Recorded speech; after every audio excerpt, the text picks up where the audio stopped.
happy to tell you today about the things we've been doing at long-read sequencing at Genomics England. So I'll start just with a quick timeline on Genomics England. So most of you probably know us for the 100,000 Genome Project. That finished in 2018. And since then, we moved into what we call the NHS Genomic Medicine Service. So this is clinical whole genome sequencing for the NHS, looking at people with either cancer or rare disease. That's our main core business. But we also have lots of initiatives around particular cohorts. Perhaps you've heard of the generation study sequencing newborns. It's been getting quite a lot of press recently. But this is what we do. This is really how we kind of see ourselves as being organized. So we call this our infinity loop. On the left-hand side here is our healthcare side of the business. This is to do with sequencing participants returning results. On the right-hand side is our research side, which is really around this National Genomics Research Library where we make data available to researchers. So this is where the 100,000 Genomes Project, the GMS, and those other initiatives sit.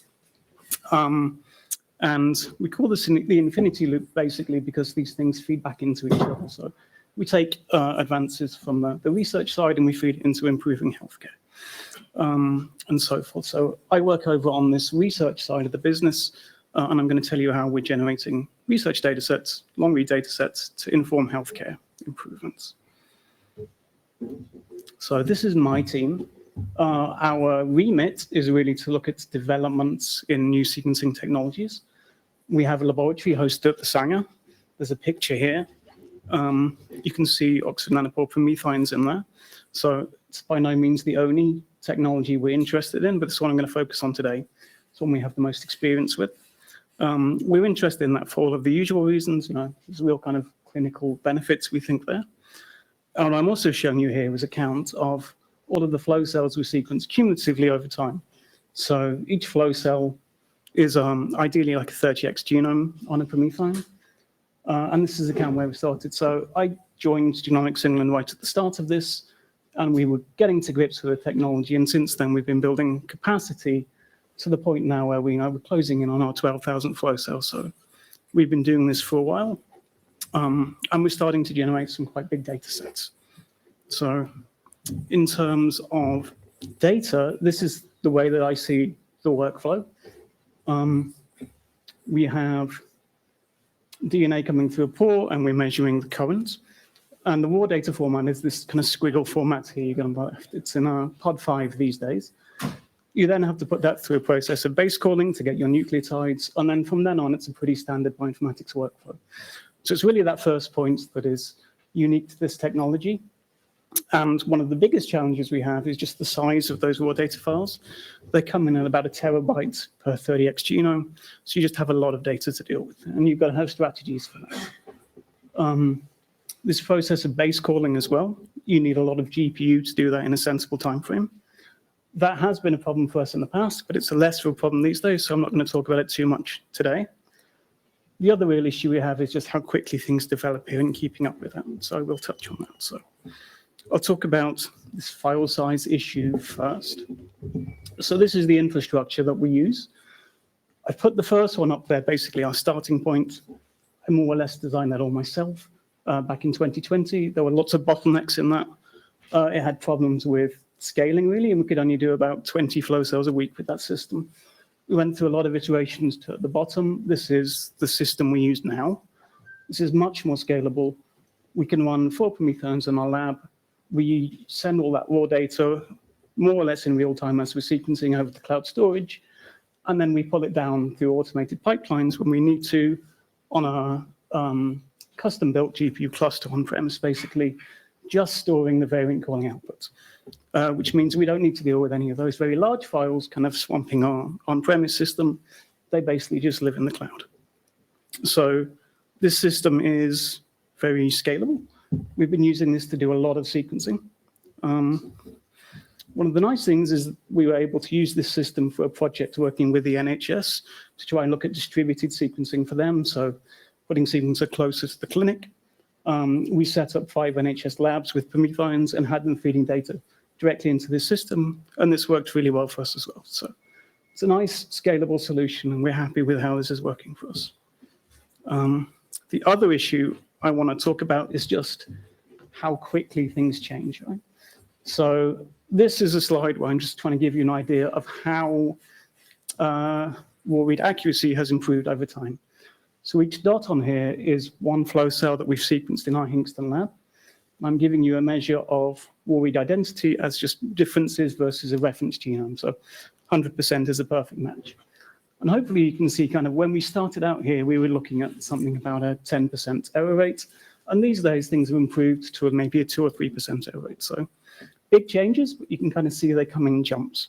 And I've tried to pick out some of those changes. So the vertical lines are where we've had to update our software. This is mostly base calling software, changes to models, changes to base calling architecture. But there's also been some chemistry and hardware changes. So you have to be able to deal with all these things. You have to do a lot of testing. You have to know when to adopt the changes, how to maintain consistency between cohorts you're sequencing. But hopefully what you can start to see here is that in the last couple of years, there's only been one big change. So things are starting to standardize. And this is really allowing us to build kind of nice pipelines and get large data sets processed. So these are the pipelines we use at the moment.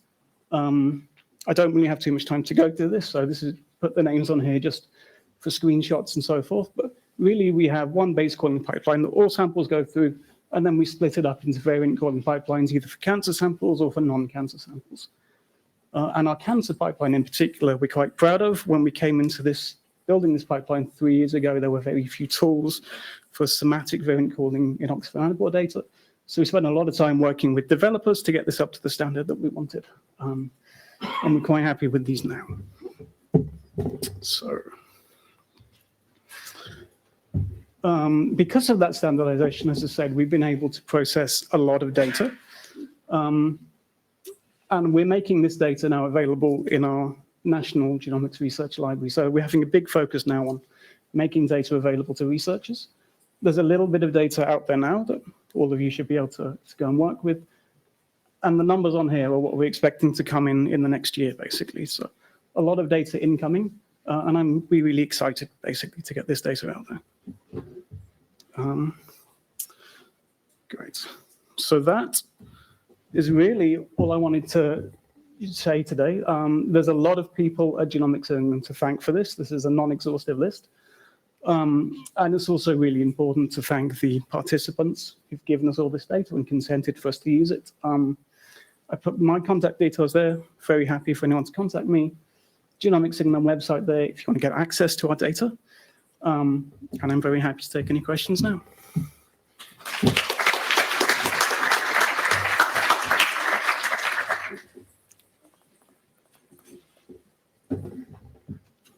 Hello, thank you very much. So you solved the issue of file sizes by uploading stuff to the cloud. Is that a thing that is just allowed in the UK? Because we have a problem in Sweden that we're actually not allowed to do that. Or was that a recent change? And if so, how did you convince the government that that's a good idea? So it's a quite restrictive cloud environment one. So it's more or less our Genomics England cloud that we use for this. So yeah, we have quite strong regulation around that, but our teams are happy for us to use the cloud in this, and we use it for much other parts of the business as well, actually. So you have your own cloud environment, basically? Essentially, yeah. I think we have some restrictions, like it has to be hosted in the UK, but other than that, I think we're fairly free. Thanks for sharing your experiences, how to assemble the ONT long reads. I was wondering that over time that the software version gets updates, etc. Are you going back to reassemble everything starting from the signal files, or you just stay with releases and knowing that which one gets assembled at which release? Yeah, I understand. Thanks. It's an important question, actually, this idea. So we keep all of the raw data. So we do have the ability to go back and update. But obviously, there's a high cost to that because then you need to go back to the GPU cluster on it. So we have done that on maybe a few thousand samples where we thought it was valid.